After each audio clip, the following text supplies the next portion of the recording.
Tomorrow is chasing new adventures and following them everywhere.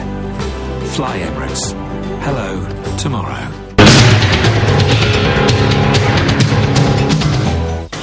The second of 5 officers of the National Aquatic Resources Development Agency, or NARA, who was suspended on the 8th of last month, has been reinstated as of yesterday. This official who was reinstated was the head of oceanography of NARA. The first employee of the 5 to be reinstated was an accounts clerk. The accounts clerk, whose only duty was to write off checks under the supervision and approval of high authorities, being reinstated to her post clearly shows the incompetence of the heads at NARA. Though reinstating this accounts clerk to her post is not a questionable issue, what is a questionable issue is the decision taken by the heads at NARA to suspend her services not being taken into consideration. The investigation report that was taken into consideration to make a decision to suspend the 5 officers at NARA is also questionable. An investigation was carried out on the former chairman of NARA for spending over 10 million rupees for the construction of a vessel that can no longer be of use. Taking into account the recommendations made in the investigation report, what should have been done was to take disciplinary action against the financial head at NARA. However, taking into account the investigation report, the board of directors at NARA decided to conduct another investigation into the matter.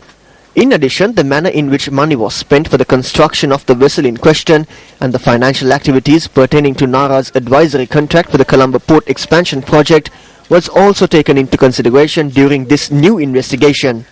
The services of the financial head at NARA and the head of oceanography at NARA, who was reinstated yesterday, were suspended, taking into account the malpractices that are said to have taken place regarding both matters that were investigated.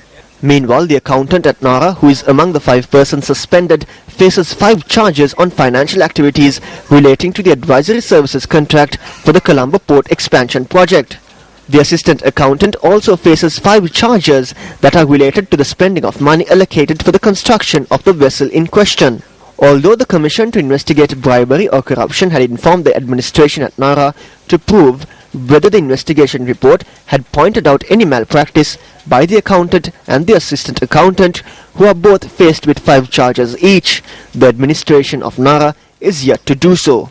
The Commission to Investigate Bribery or Corruption had made this notice taking into account the suspension of an accountant and the assistant accountant in a backdrop where these 2 individuals are being made witnesses in an investigation launched by the Commission over financial fraud at NARA.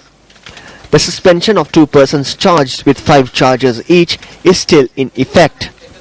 However, doesn't the aim of reinstating an individual who is charged with 16 major charges by using powers that are not enforced on one, and also reinstating the financial head of NARA who is facing more severe charges, show that this is an attempt to cover up the corruption committed by the administration at NARA? Secretary to the Ministry of Fisheries and Aquatic Resources, this is over to you.